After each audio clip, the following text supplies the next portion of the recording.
Hello, welcome to teacher classes. कैसे हो आप सब? कई दिनों बाद में हम मिल रहे हैं। हमारा प्रोनाउन टॉपिक चल रहा था जिसके अंदर से हमने कुछ प्रोनाउंस को कवर कर दिया था। Now we will do the next है हमारा डिस्ट्रीब्यूटिव प्रोनाउन। डिस्ट्रीब्यूटिव प्रोनाउन के अंदर देखो कौन कौन से प्रोनाउंस को इंक्लूड किया जाता है। Either, neither, each, none, everyone, any, anyone, one. अब सबसे पहले तो हमें इनका यूज पता होना चाहिए कि कितने पर्सन्स के लिए इनका यूज किया जाता है। नीदर और ईदर का यूज किया जाता है 2 पर्सन्स के लिए। जब 2 लोगों की बात की जाएगी तब या तो ईदर का यूज होगा या नीदर का यूज होगा।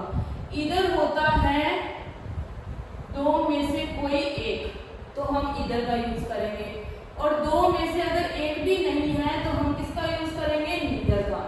मतलब ईदर हमारा पॉजिटिव वर्ड है और नीदर हमारा नेगेटिव वर्ड है। ईच और नन ऐसे 2 प्रोनाउंस होते हैं जिसका यूज या तो 2 के लिए किया जाता है या 2 से ज्यादा के लिए किया जाता है। मतलब अगर हमारे पर्सन 2 हैं तो भी हम ईच का और नन का यूज कर सकते हैं, और 2 से ज्यादा हैं तो भी हम ईच और नन का यूज कर सकते हैं। डिफरेंस दोनों में ये होता है कि इसमें पॉजिटिव मीनिंग आता है, मतलब पर्सन्स की बात की जाएगी, और नन का मतलब होता है कोई भी नहीं, तो यहाँ पर नेगेटिव मीनिंग आता है। यहाँ ये जो 3 वर्ड्स हैं एवरीवन, एनी, एनीवन, वन, ये हमेशा 2 से ज्यादा के लिए यूज किए जाएंगे। जब हमारे प्रोनाउन या पर्सन 2 से ज्यादा हो तो हम एनीवन, एवरीवन, एनी या वन का यूज करेंगे, और ये हमेशा अपने साथ में पॉजिटिव वर्ड्स को लेते हैं, मतलब नेगेटिव मीनिंग नहीं देंगे। पॉजिटिव पर्सन के साथ में मतलब ना के बराबर कोई भी नहीं होगा। अब इसके साथ में देखो यूज क्या होता है। अगर इसके साथ में लग जाए ऑफ, इसके जस्ट बाद में अगर ऑफ आ जाए, तो अगर हमारे सेंटेंस के अंदर नाउन यूज हुआ है इस ऑफ के बाद में, तो ये नाउन हमेशा क्या रहेगा? प्लूरल रहेगा। और इसके बाद में आने वाली हमारी जो वर्ब है और पॉसेसिव एडजेक्टिव है वो दोनों ही हमेशा सिंगुलर रहेंगे। ध्यान देना, नाउन हमेशा प्लूरल रहेगा और वर्ब्स हमेशा सिंगुलर रहेगी। अब देखो हमारे एग्जांपल्स देखते हैं हम। Neither of the 4 son of the farmer have been looking their father well. अब यहाँ सेंटेंस के अंदर क्या आ गया? नीदर। अब लेकिन यहाँ पर कितने लोगों की बात की गई है? 4 सन की। अब हम 4 के लिए ईदर या नीदर का यूज नहीं कर सकते हैं, बिकॉज यहाँ पर 2 की बात नहीं की गई है, और ये जब बात की जाएगी 2 पर्सन्स की, 2 थिंग्स की, तभी हम नीदर और ईदर का यूज कर सकते हैं। तो सबसे पहले तो हमारी एरर किसके अंदर है? हमारे प्रोनाउन के अंदर ही है। यहाँ पर हम किसका यूज कर सकते हैं? नन। उसके बाद में देखो, अब जब भी मैंने कहा कि ये डिस्ट्रीब्यूटिव प्रोनाउन आ जाए और उसके बाद में क्या आ जाए? ऑफ आ जाए, तो उसके बाद में आने वाली नाउन हमेशा प्लूरल होती है, तो 4 सन्स लिखा जाएगा। 4 सन नाउन पर 4 सन्स होगा। Of the farmer have. अब यहाँ पर देखो हैव ना होकर हम किसका यूज करेंगे? हैज का, क्योंकि मैंने कहा वर्ब क्या आएगी? सिंगुलर आएगी, और पॉसेसिव एडजेक्टिव भी क्या आएगा? सिंगुलर। तो यहाँ पर किसका यूज किया जाएगा? हिज का। None of the 4 sons of the farmer has been looking his father well.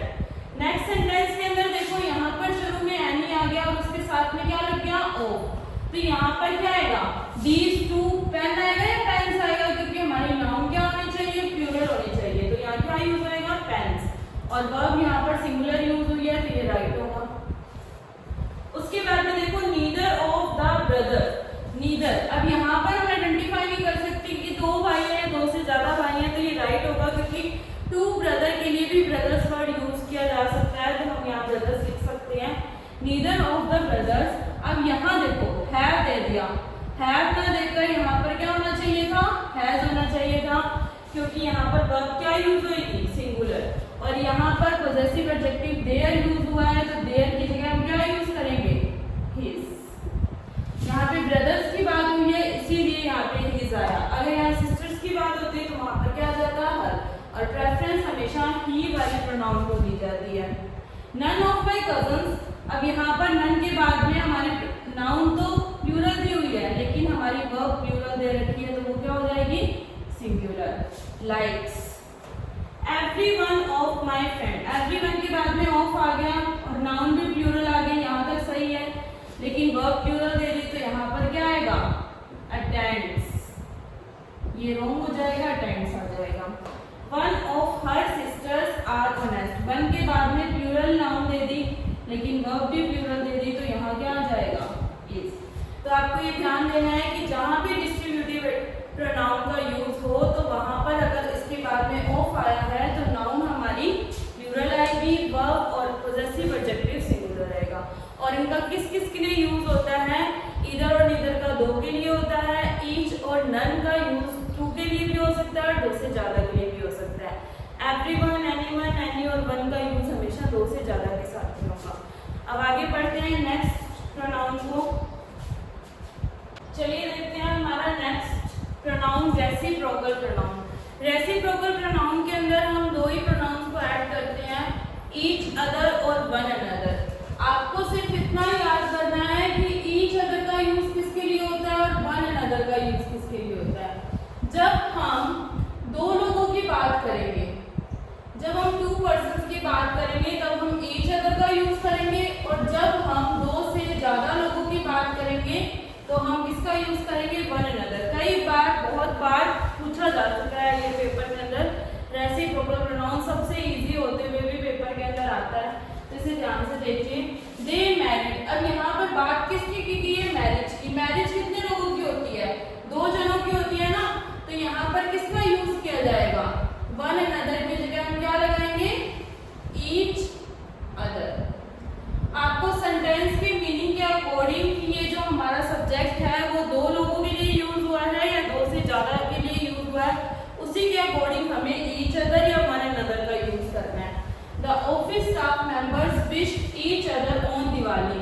अब यहाँ पर स्टाफ मेंबर्स की बात की गई है, तो स्टाफ मेंबर्स दो होंगे या दो से ज्यादा होंगे? ऑब्वियस सी बात है, तो दो से ज्यादा होंगे, तो यहाँ पर क्या आएगा?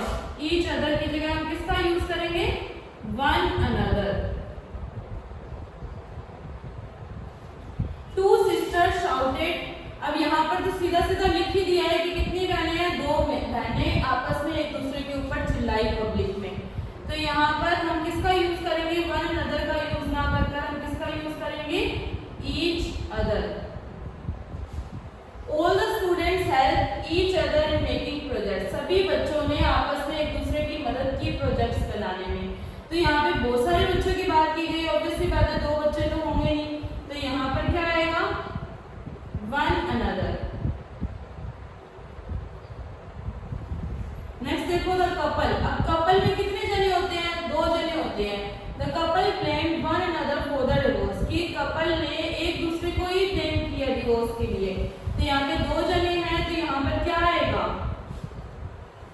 Each other. सबसे सिंपल कह सकते हैं, ये सबसे सिंपल प्रोनाउन है कि हम ईच अदर का यूज दो के लिए करते हैं और वन अनदर का यूज दो से ज्यादा के लिए करते हैं, और आपके सेंटेंस के मीनिंग के अकॉर्डिंग ही हम ईच अदर और वन अनदर का यूज करेंगे, तो उसी के अकॉर्डिंग लिखना है। अब आगे देखते हैं हमारे नेक्स्ट प्रोनाउन को। चलिए देखते हैं नेक्स्ट प्रोनाउन। ये थोड़ा सा लेंथी है, इसके अंदर हम 5 वर्ड्स को इंक्लूड करते हैं, हु, हुज, whom, which और that। सबसे पहले तो आपको पता होना चाहिए कि रिलेटिव प्रोनाउन होता क्या है। रिलेटिव प्रोनाउन वो होता है जो हमारे नाउन और वर्ब को रिलेट करता है आपस में, जिसको हम बीच में यूज करते हैं रिलेटिव प्रोनाउन की तरह। इन वर्ड्स का यूज हम WH वर्ड की तरह भी करते हैं इंटेरोगेशन को दिखाने के लिए, और ये वर्ड्स हमारे रिलेटिव प्रोनाउन की तरह भी यूज होते हैं। आज हम इसको डीपली समझते हैं कि इनका यूज होता कब कब है। सबसे पहले देखिए हु का यूज होता है हु, हुज, whom, तीनों ही पर्सन के लिए यूज होते हैं, मतलब किसी व्यक्ति के लिए। मतलब हु, हुज, whom का यूज कभी भी थिंग के लिए या नॉन लिविंग थिंग के लिए कभी भी नहीं हो सकता। हु का यूज होता है हमारा सब्जेक्टिव केस के लिए, सब्जेक्ट के लिए। हुज का यूज होता है हमारा पोजेसिव केस के लिए, और whom का यूज होता है हमारा ऑब्जेक्टिव केस। लाइक मैं कह सकती हूँ I, you, we, he, she, it, they. इन इट को छोड़कर बाकी जितने भी सब्जेक्टिव केस होते हैं उनके लिए किसका यूज होगा? हु का। My, your, our, his, her, their, उसके लिए किसका यूज होगा? हुज का। और हु हमारा ऑब्जेक्टिव केस के लिए यूज होता है, तो क्या आएगा? मी, अस, यू, हिम, हर, देम। इन सब के लिए हम किसका यूज करेंगे? हूम का। अब हमारे को कंफ्यूजन कई बार हो जाती है, हु यूज करें या हूम यूज करें।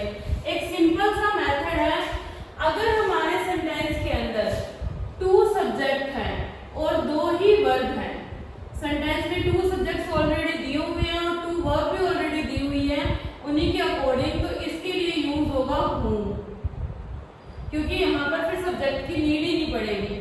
और अगर हमारे सेंटेंस में 2 सब्जेक्ट दिए हुए हैं और 3 वर्ब्स दी हुई है, मतलब एक सब्जेक्ट का वर्ब अगर 3 है, 2 सब्जेक्ट हैं, तो हम सब्जेक्ट किसको बना देंगे? हु को, तो हु यूज होएगा। 2 सब्जेक्ट 2 वर्ब होने पर हुम का यूज होगा, 2 सब्जेक्ट 3 वर्ब होने पर हु का यूज होगा। सबसे पहले हम इसी का एग्जांपल देख लेते हैं। ये देखिए, Sahil is the person who met me yesterday. अब ये फर्स्ट सेंटेंस है, साहिल, सबसे पहले सब्जेक्ट फर्स्ट ये हो गया, इज, वर्ब फर्स्ट ये होगी, is the person who met me yesterday. यहाँ पर क्या दिया हुआ है? मेट, वर्ब सेकंड ये होगी, फर्स्ट वर्ब ये होगी और सेकंड वर्ब ये होगी, मतलब सेंटेंस में 2 वर्ब दी हुई है लेकिन हमारा सब्जेक्ट क्या दिया हुआ है? एक ही दिया हुआ है। तो यहाँ पर हम whom का यूज ना कर किसका यूज करेंगे? who का। ये आपको ध्यान देना है कि काम को करने वाला यहाँ पे जो पर्सन लिखा गया है ना, वो साहिल के लिए ही यूज हुआ है। Sahil is the person who met me yesterday। आपको ये ध्यान देना है कि अगर एक सेंटेंस में 2 वर्ब हैं और एक सिंगल सब्जेक्ट है, या फिर 2 सब्जेक्ट और 3 वर्ब्स हैं, तो हम किसका यूज करेंगे? हु का। नेक्स्ट सेंटेंस देखिए, राहुल। राहुल हमारा सब्जेक्ट फर्स्ट हो गया और इज हमारी वर्ब फर्स्ट होगी, मतलब फर्स्ट वर्ब होगी, और आई हमारा सेकंड सब्जेक्ट हो गया और गेव हमारी सेकंड वर्ब होगी, मतलब 2 सब्जेक्ट दिए और 2 ही वर्ब दी है। तो यहाँ पर हम किसका यूज करेंगे? whom का, क्योंकि हमें अब सब्जेक्ट की नीड नहीं है। 2 सब्जेक्ट हैं, 2 वर्ब हैं, तो हमें दोबारा सब्जेक्ट बनाने की नीड नहीं है, तो हम यहाँ पर whom का यूज करेंगे। नेक्स्ट देखो, विच और डैट का यूज हमेशा थिंग के लिए, एनिमल्स के लिए, बर्ड्स के लिए और इंसेक्ट्स के लिए होता है। तो हम इन दोनों का यूज क्या एक ही जगह कर सकते हैं? विच का और डैट का यूज एक ही प्लेस पे किया जा सकता है, क्योंकि दोनों का यूज तो सेम है, लेकिन इसके अंदर माइनर सा एक डिफरेंस होता है। क्या डिफरेंस होता है कि विच का यूज तो हमेशा सिलेक्शन के लिए किया जाएगा। सिलेक्शन किसमें? एनिमल्स, बर्ड, इंसेक्ट्स या नॉन लिविंग थिंग में अगर सिलेक्शन की बात की जा रही है, लाइक मैंने बोला 10 में से कोई एक, तो इसमें सिलेक्शन किया जा रहा है ना, 10 में से एक। मैंने बोला अगर रेस की बात है तो 10 स्टूडेंट्स में से एक ही फर्स्ट आएगा, तो इसमें सिलेक्शन किया जाएगा, तो विच का यूज होगा। और डैट के साथ में हमेशा सुपरलेटिव डिग्री का यूज होगा। जहां भी सुपरलेटिव डिग्री आ गई तो वहां पर किसका यूज होगा? डैट का। और देखो डैट का यूज कहाँ होता है? The same, the only, the little, the few, none, nothing, everything, all, इनके साथ में हमेशा डैट का यूज होता है। सिर्फ एक केस होता है कि इन वर्ड्स के आने के बावजूद भी हम एज का यूज करते हैं। कब करते हैं? जब इन वर्ड्स के बाद में वर्ब दी जाएगी तब हम डैट का यूज करेंगे। अगर वर्ब नहीं दी गई है तो हम किसका यूज करेंगे? एज का यूज करेंगे। अब सेंटेंस देखते हैं, Trisha is a girl who. अब यहाँ पर देखो, सबसे पहले हु का यूज हुआ है। टीशा हमारा सब्जेक्ट फर्स्ट हो गया, इज हमारी वर्ब फर्स्ट होगी, पायल हमारा सब्जेक्ट सेकंड हो गया, अब्यूज्ड हमारी वर्ब सेकंड होगी। 2 सब्जेक्ट है, 2 वर्ब है, तो हु आएगा या हुम आएगा? हम किसका यूज करेंगे? हुम का, क्योंकि हमें अब सब्जेक्ट की नीड नहीं है। साहिल फर्स्ट सब्जेक्ट हो गया, इज फर्स्ट वर्ब होगी। सन, अब यहाँ पर देखो सन की बात की गई है, नाउन आ गया सीधा ही, हमारा वर्ब दिया ही नहीं हुआ, ना प्रोनाउन दिया हुआ, ना वर्ब दिया हुआ। Sahil is the person who son got first. अब हम क्या कहेंगे कि साहिल एक ऐसा पर्सन है जिसके लड़के ने फर्स्ट रैंक लिया। तो यहाँ पर पोजेशन को दिखाया जा रहा है ना, साहिल का लड़का, तो हम यहाँ पे हु या हुम का यूज ना करके किसका यूज करेंगे? हुज का, क्योंकि यहाँ पर पोजेशन शो किया जा रहा है और पोजेशन के लिए हम किसका यूज करते हैं? हुज का। This is the marker whose ink was finished yesterday. अब यहाँ पर देखो मार्कर, मार्कर की बात की गई है।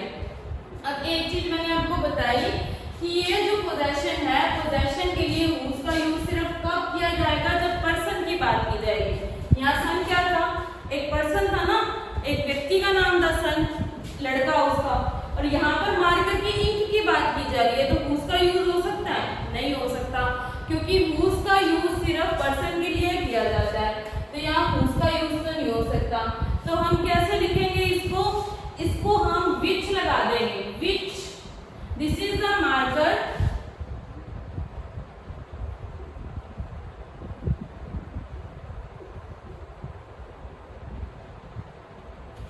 of which ink was finished yesterday, कि ये वह मार्कर है जिसकी इंक कल खत्म हो गई थी।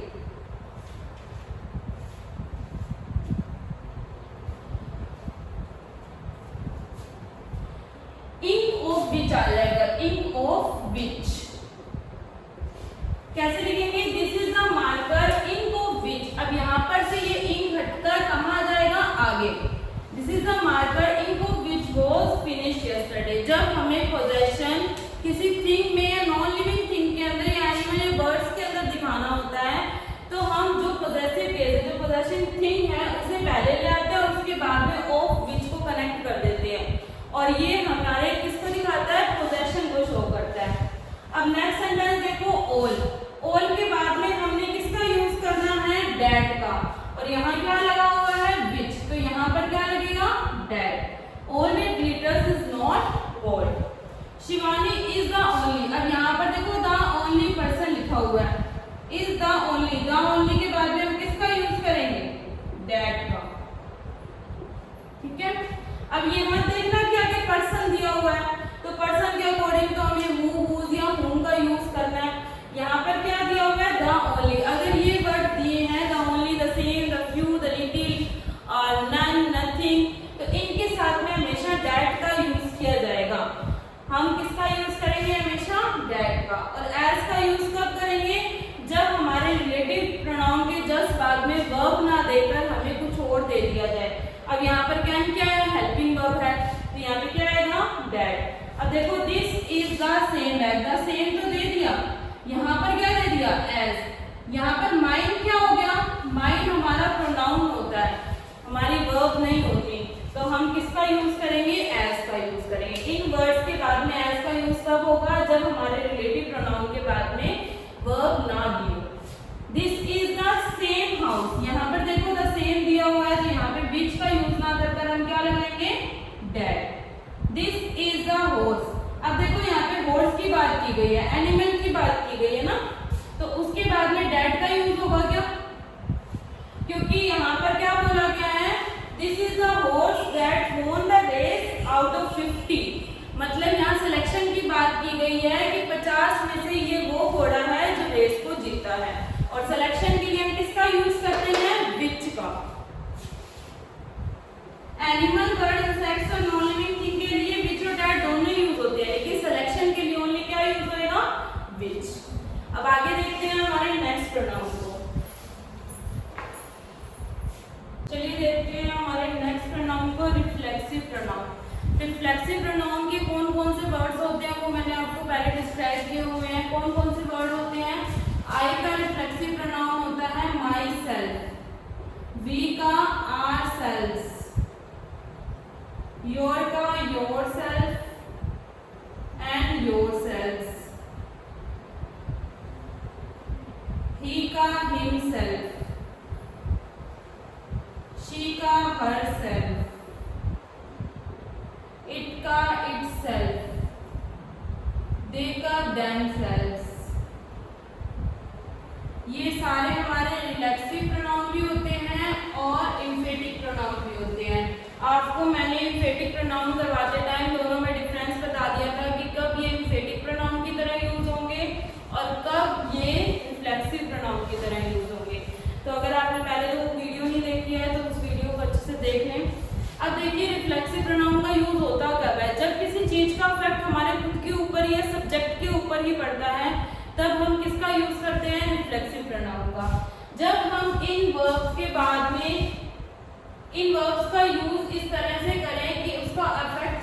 के ऊपर ही पढ़े तो इन वर्ब्स के बाद में हमेशा किसका यूज किया जाएगा? Reflexive pronoun. एंजॉय, एंजॉय का मतलब क्या होता है? एंजॉय करना। अवेल का मतलब क्या होता है? लाभ लेना। एब्सेंट, किसी चीज से अनुपस्थित होना।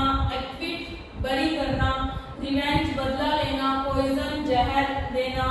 रिकंसाइल, रिकंसाइल का मीनिंग क्या होता है? समाधान करना। पुट, किसी चीज को देना, डालना। हर्ट करना, अडॉप्ट करना, अडॉप्ट लेना। डिजाइन करना, अपनी परिस्थिति से दूर हट जाना। प्रोस्ट्रेट करना, पराजित करना। प्रोस्ट्रेट का मतलब होता है पराजित करना। इंट्रोड्यूस करना, स्लैप, चांटा लगा देना। अब्यूज, गाली देना। फाइंड, ढूंढना। एक्सचेंज का मतलब होता है बचना और रिफ्रेन का मतलब होता है रोकना। इन वर्ड्स का यूज या इन वर्ब्स का यूज अगर हमारे सब्जेक्ट के ऊपर इफेक्ट डालने के लिए किया जा रहा है तो हम इसके बाद में हमेशा रिफ्लेक्सिव प्रोनाउन का यूज करेंगे। और एक बात हमेशा ध्यान रखना कि रिफ्लेक्सिव प्रोनाउन का यूज एज ए सब्जेक्ट कभी भी नहीं किया जा सकता, मतलब ये सब्जेक्ट की तरह कभी भी यूज नहीं होगी।